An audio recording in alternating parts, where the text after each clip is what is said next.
It's on when it's on the page, and you have guys like Kurt Russell and Bill Paxton and Val Kilmer. The cast in that film alone, all of them, and a lot of them are gone today. It is one of the most quoted westerns ever made. 1,000 horsepower cast, a mustache that launched a million memes, and gunfight scenes burned into the memory of everyone who has ever loved the genre. But Tombstone hides a secret in plain sight. And the man who finally cracks it open is not Kurt Russell or Val Kilmer. It is the gravel-voiced giant who played Virgil Earp.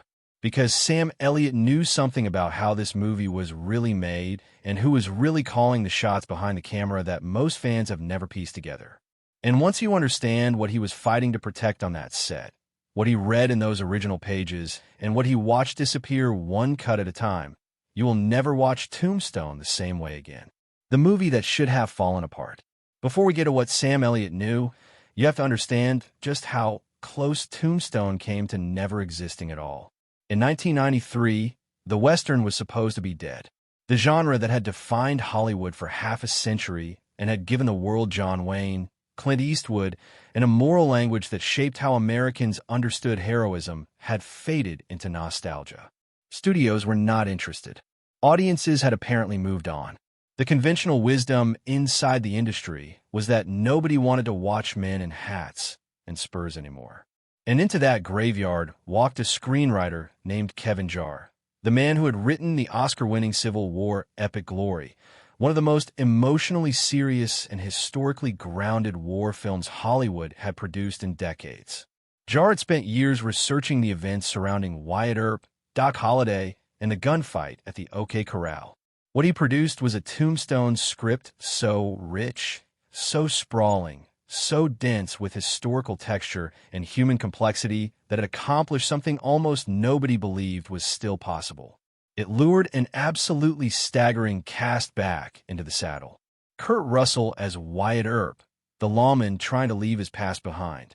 Val Kilmer as Doc Holliday, the dying gambler too dangerous and too loyal for his own good.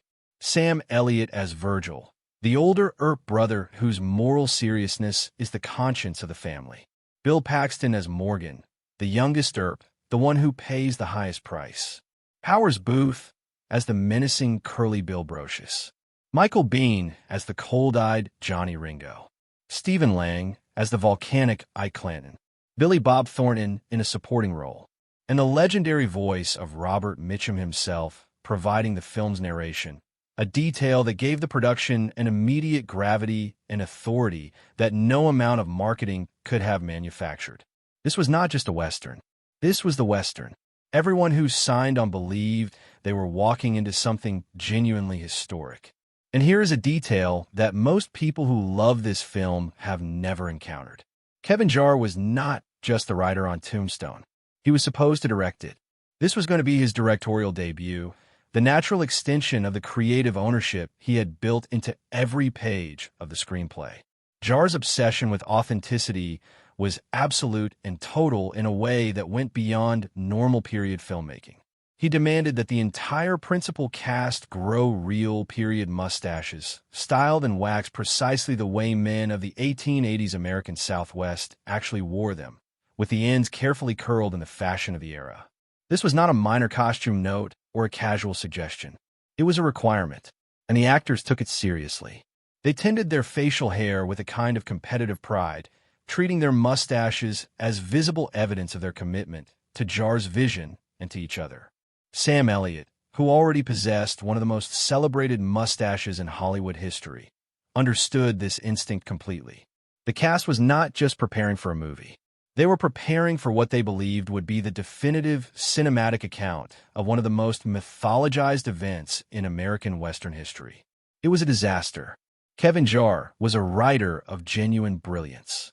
He had demonstrated that beyond any reasonable doubt with Glory and with the Tombstone script itself. But writing and directing are profoundly different disciplines, and directing a massive period Western with horses, crowd scenes, coordinated gunfights, a sprawling ensemble of major stars, and the relentless logistical demands of a large location shoot proved to be a completely different animal from anything his talent had previously prepared him for. He fell behind schedule almost from the first week of production. He struggled to move through scenes with the efficiency the production required. He reportedly envisioned the film in the painterly, wide-frame tradition of the legendary director John Ford, composing images with the patient deliberateness of a filmmaker who treats every shot as a statement. The problem was that this approach was incompatible with the pace and budget constraints of a commercial production that needed to keep moving. The gap between his vision and the practical realities of what the production could accommodate grew wider every day. Just 1 month into filming, producer Andy Vajna made the decision to fire him. And that single act, necessary and perhaps inevitable as it was, should have been the moment Tombstone collapsed entirely. The cast was shaken. The crew was fracturing under the uncertainty. They had a half-photographed movie, an empty director's chair, a ticking budget clock, and no obvious path forward that preserved what the production had been trying to build. The conventional response in Hollywood when a production loses its director mid-shoot is a desperate scramble that usually produces either a mediocre compromise or a complete shutdown. What actually happened on Tombstone was neither of those things. It was something considerably stranger and considerably more interesting. And Sam Elliott was standing close enough to the center of it to understand what was being gained and what was being permanently lost. The ghost behind the camera. When Kevin Jarre was removed from the production, the studio moved quickly to find a replacement. The director they brought in was George P. Cosmatos, a Greek-Italian filmmaker who had built a solid commercial reputation directing large-scale action pictures. His credits included Rambo, First Blood Part 2, one of the most commercially successful sequels of the 1980s, and Cobra, both of which demonstrated his ability to handle complicated action sequences and maintain momentum across big productions. On paper, Cosmatos was a reasonable choice for a troubled Western in need of steady professional management. His name went on the film. The credits read directed by George P. Cosmatos. For more than a decade after Tombstone's release, that was the official and publicly accepted account of how the film was made. It was not true, or rather, it was not the complete truth. In 2006, a year after Cosmatos died, Kurt Russell sat down with True West magazine and told the actual story of how Tombstone was directed. And it is one of the most remarkable behind-the-scenes accounts in the history of Hollywood filmmaking. Russell explained that before production had even begun, he had personally secured approximately $25 million in financing for the film, going directly to producer Andy Vajna and backing the project with his own professional credibility and his own relationships in the industry. He had not simply signed on as an actor.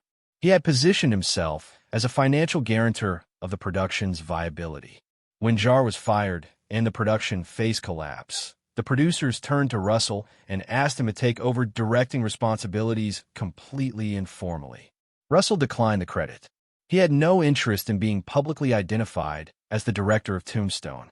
He did not want the label, the scrutiny, or the implications for his acting career. But he also understood that the film needed someone with real creative authority making real decisions every single day, or it would never be completed. So he proposed an arrangement that was, in its own way, a piece of theater as carefully constructed as anything in the film itself. They would hire Cosmatos as a public director, a visible frontman, someone whose presence on set gave the production the official leadership structure that studios and insurance companies require. And every evening, after the day's shooting was complete, Russell would go to Cosmatos' room privately and hand him a detailed shot list for the following day. Everything that needed to be filmed, every setup, every angle, every scene. Cosmatos would review the list overnight and then step onto the set the next morning and execute what Russell had designed. The creative decisions were Russell's. The public face was Cosmatos's. Russell told Cosmatos directly that as long as the man remained alive, he would say nothing publicly about the true nature of the arrangement. It was a gentleman's agreement between two professionals navigating an extraordinary situation. Cosmatos died in April of 2005. Russell went on the record the following year. The suggestion to bring Cosmatos in as the production's public director had come, according to Russell, from Sylvester Stallone, who had worked with Cosmatos on First Blood Part 2 and understood his professional reliability. The revelation reframes everything about how Tombstone was made. Because understanding that Kurt Russell was the true creative authority on the production means understanding that every decision made after Jar's firing, including the most consequential and most controversial decision of the entire shoot, was ultimately Russell's decision. And that decision is the one that Sam Elliott could not accept. The cut that started a war. Once Russell assumed genuine creative control of Tombstone, he turned his attention to the screenplay with the clear-eyed practicality of someone who understood exactly how much production time and money remained and exactly how much story still needed to be told. Kevin Jar's original script was extraordinary, ambitious, layered, historically grounded, full of the kind of character depth that takes time to establish and space to breathe. It was also, in the reality of what the production now faced, simply too large to film. Russell and producer James Jacks made the decision to cut approximately 30 pages from Jar's screenplay. This was not a minor trim. 30 pages represents roughly a quarter of a feature film's running time. Entire storylines were removed. Characters who had substantial arcs in Jar's version, including roles played by Billy Zane and Jason Priestley, were reduced to brief appearances or effectively eliminated from the narrative. The Earp Vendetta ride, one of the most dramatically significant sequences in the historical record of what happened after the OK Corral gunfight, and one of the sections of Jar's script that cast members had been most excited about filming, was compressed from an extended narrative sequence into something closer to a montage. Russell's reasoning was coherent and artistically defensible. He had identified what he believed was the irreducible emotional core of the story. Not the history of Tombstone, not the full biography of the Earp family, not the political and social landscape of the 1880s Arizona Territory, but one specific and singular relationship: the bond between Wyatt Earp and Doc Holliday. Russell described that friendship in terms that went beyond conventional male camaraderie. He called it one of the great love affairs of all time between two men, a connection that was strange and violent and rarely spoken, but utterly real and fiercely loyal. To bring that relationship into the sharpest possible focus, everything around it had to be subordinated. The historical texture, the supporting character development, the slower scenes that gave the world of Tombstone its depth, all of it had to yield to the central relationship that Russell believed could make the film genuinely great rather than merely competent.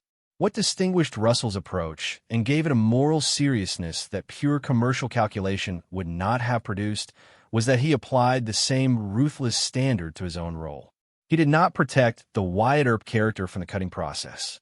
He actively pushed Jar, who was rewriting pages to accommodate the changes, to redistribute dialogue and dramatic weight to the other characters. Give that line to Morgan. Give that scene to the ensemble. This was not going to be a Kurt Russell showcase. It was going to be a company of actors telling a story together. Val Kilmer reportedly made a remark during this period that has become one of the more celebrated anecdotes of the production. He told Russell that he could cut every single line of Doc Holliday's dialogue if he wanted.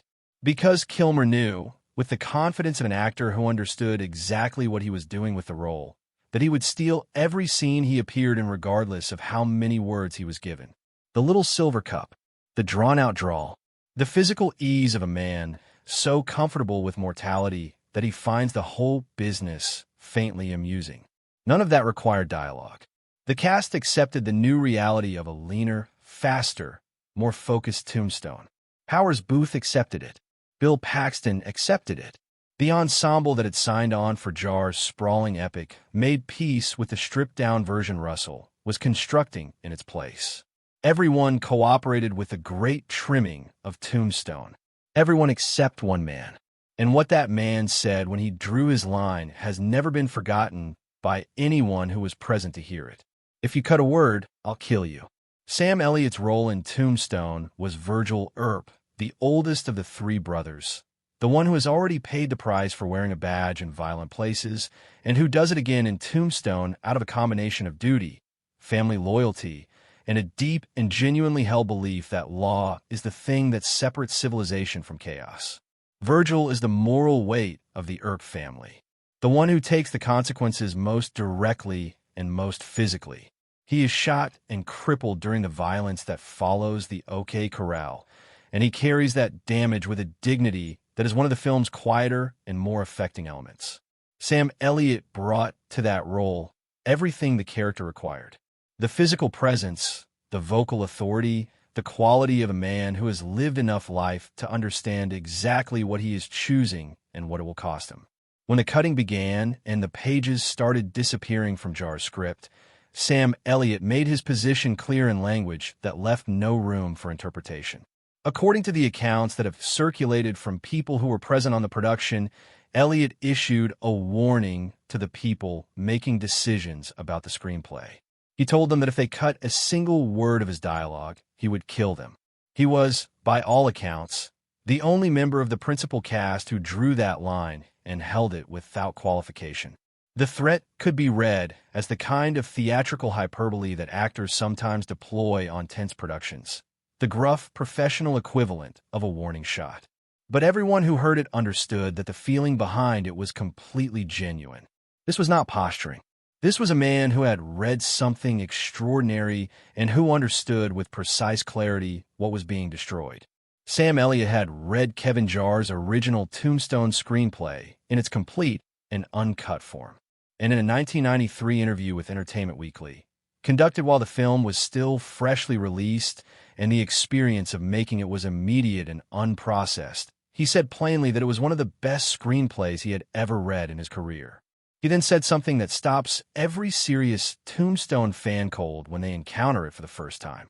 He said that if the script had been handed to him in the form it took after the cuts, the version that became the film audiences actually saw in theaters, he would have had to decline the role.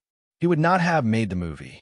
The man who delivered one of the most beloved performances in the history of the Western genre, the actor whose portrayal of Virgil Earp has been cited by filmmakers and actors for 3 decades as a model of how to inhabit a supporting role with complete authority, is saying that the film as it exists was not the film he agreed to make. He felt the cuts had removed what he described as the connective tissue of the story, the material that gave the characters their psychological depth and their earned humanity. The roughly 29 pages that transformed Tombstone from a well-made action western into the genuine American epic that Jar had written and that the cast had committed themselves to making. The effect of those cuts on Virgil Earp specifically was not incidental. In Jar's original screenplay, Virgil was the central moral force of the Earp family story. He was the brother who understood most clearly what law meant and what it cost, who drove the family's decision to take up their badges in Tombstone, and whose crippling during the violence that followed the OK Corral carried a weight that the original script had built toward through careful and sustained character development. The scenes that were cut to tighten the production were disproportionately the quieter scenes, the scenes of conversation and reflection and human complexity that gave Virgil his fullness as a character. What remained was a performance that Elliott gave everything he had, but that was working from a blueprint that had been significantly simplified. When he refused to surrender another word of dialogue, he was not protecting his screen time in the way that insecure actors protect their screen time. He was defending the last remaining architecture of a character that the cutting process had already substantially diminished. He was trying to preserve enough of what Jar had written that Virgil Earp would still be recognizably the man he had agreed to play. The masterpiece that got away. Here is where the story of Tombstone stops being merely fascinating and becomes genuinely haunting. Because Sam Elliott was not alone in his belief that the film could have been something greater than what it became. Kurt Russell, the man who made the cuts, who designed the trimming, who shaped the leaner and more focused version of Tombstone that audiences eventually saw, has spent the decade since the film's release carrying his own version of that grief. In his 2006 True West interview, the same interview in which he finally disclosed the truth about his role as the film's actual creative authority, Russell said something about Kevin Jar's original screenplay that lands with the weight of genuine regret. He said that what Jar had written was The Godfather, a Western Godfather. He was saying that the full and uncut version of Tombstone was not merely a good screenplay or even a great one. It was, in his estimation, a work on the level of one of the 2 or 3 greatest American films ever made. A film that could have occupied that kind of cultural and artistic space if it had been allowed to exist fully on screen. Stephen Lang, who played Ike Clanton with a compressed and volatile energy that was one of the film's more underrated performances, echoed Russell's assessment with equal force. Lang described Jar's script as essentially The Godfather transplanted into 1880s Arizona and said it was simply extraordinary work. When the star and a prominent supporting actor of a celebrated film independently invoke the same comparison to one of the most revered works in cinema history, it is not hyperbole. It is testimony. These men held the original material in their hands. They read it and they rehearsed from it, and they understood what it was before the production made it into something smaller. Russell has said in multiple subsequent interviews that the loss of what Tombstone could have been has never stopped bothering him. In a 2016 conversation with The Hollywood Reporter conducted more than 2 decades after the film's release, he admitted directly that the film could have been significantly better than what it is. Consider what that admission means. Tombstone is routinely included in lists of the greatest westerns ever made. It has generated cultural artifacts, particularly Val Kilmer's performance as Doc Holliday, that have maintained genuine vitality for 30 years. The phrase "I'm your Huckleberry" has entered the common language. The film is beloved in a way that most movies never approach. And the man who effectively directed it, who made the decisions that shaped its final form, cannot fully enjoy it because he knows exactly what it was supposed to be and exactly what the gap between that vision and the reality costs. The missing footage compounds the haunting quality of the whole story. Russell has said that he retained the original material shot during the production, that there are piles of unseen footage from Tombstone that have never been publicly released. For years, the film's most devoted fans have asked whether a director's cut is possible, whether a reconstruction of Jar's full vision could be assembled from the footage that exists, whether the Godfather version of Tombstone could be recovered and finally shown to the audiences who have been loving an incomplete version of it for 3 decades.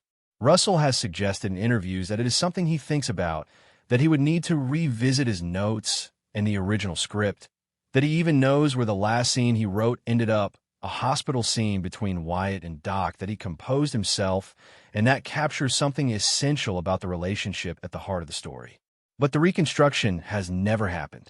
The greater Tombstone, the one Sam Elliott was fighting for when he drew his line in the sand, remains locked somewhere in the inventory of unseen material from a production that has never stopped generating questions. The near misses that almost changed everything. Understanding how fragile the film's survival was requires understanding not just the crisis of the director being fired, but the cascade of decisions at every earlier stage that could easily have gone differently and produced a completely different movie or no movie at all. The casting of Doc Holliday, the role that became Val Kilmer's defining performance and that gave the film its most quoted and most imitated character, was originally intended for Willem Dafoe. Dafoe was a serious and capable actor who would have brought genuine craft to the role. The reason he did not get it had nothing to do with talent or suitability. The studio financing the film, Disney, remained uncomfortable with the controversy that had surrounded Dafoe's performance in The Last Temptation of Christ several years earlier and declined to cast him. That single institutional decision, rooted in corporate risk management rather than creative judgment, is the only reason Val Kilmer was available and cast. Without that refusal, there is no "I'm your Huckleberry." There is no Doc Holliday that generations of fans have memorized and imitated. There is a different film. The casting alternatives went even further toward the implausible. At one point during the pre-production conversations, producer Andy Vajna raised with Kurt Russell the possibility of a substantially different configuration for the film's 2 central roles. He asked Russell how he would feel about playing Doc Holliday rather than Wyatt Earp, with Richard Gere taking the role of Wyatt. Gere was at that point one of the most commercially significant actors in Hollywood, fresh from the enormous success of Pretty Woman and riding a wave of public attention that would have guaranteed the film a certain kind of audience. But the chemistry between Wyatt and Doc, the specific electric quality of 2 men who understand each other across every difference of temperament and circumstance, is inseparable from the specific people who played them. A Tombstone built around gear and a different doc would have been a fundamentally different film in ways that go beyond casting preferences. The rivalry with Kevin Costner's competing production added an external pressure that the filmmakers had not anticipated and could not fully control. Costner had his own history with the Tombstone material, having been involved with Kevin Jarre in the early stages of the project before separating to develop his own Wyatt Earp biography. When it became clear that two Wyatt Earp films were being made simultaneously, with the larger budgeted and more prestige-oriented Costner version positioned as the serious one, the competition took on a dimension that went beyond normal box office rivalry. According to the people who made Tombstone, Costner used his considerable industry standing to apply pressure to studios and distributors regarding the Tombstone production. He also reportedly moved to secure the available inventory of authentic period Western costumes in North America, a tactical move that forced the Tombstone team to source significant portions of their wardrobe from European suppliers at additional cost and complication. The production survived these pressures. It survived the fired director and the secret ghost director and the gutted screenplay and the casting near misses and the external sabotage. And when it reached theaters at Christmas in 1993, it did something that very few films in as much distress as Tombstone had experienced ever managed to do. Why it worked anyway.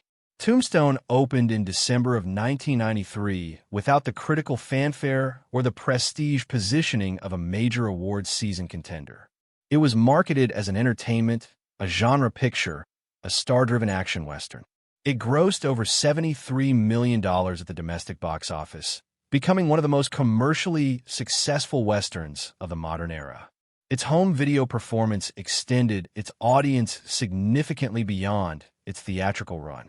Costner's Wyatt Earp, released the following year with a substantially larger budget and far more critical expectation attached to it, was widely received as bloated, slow, and self-important. It underperformed commercially and critically in ways that confirmed what the Tombstone team had suspected. The leaner, faster, more focused film had won the competition it had been forced into by circumstances neither production had chosen.